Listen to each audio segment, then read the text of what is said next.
బెల్లంతో వండింది పాయసమే, పంచదారతో వండింది పాయసమే. ఒకటి తెల్లగా ఉంది, ఒకటి నల్లగా ఉంది, రెండిటి రుచి తీపి.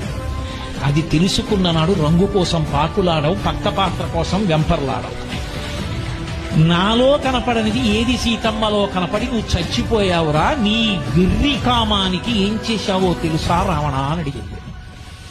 ప్రపంచాన్ని గడగడలాడించగలిగిన వాడు ఇంద్రుణ్ణి గెలవగలిగిన కొడుకుని కన్నా నీ కామానికి పరకాంతని తెచ్చి కొడుకుని యుద్ధానికి పంపి చంపేశావు.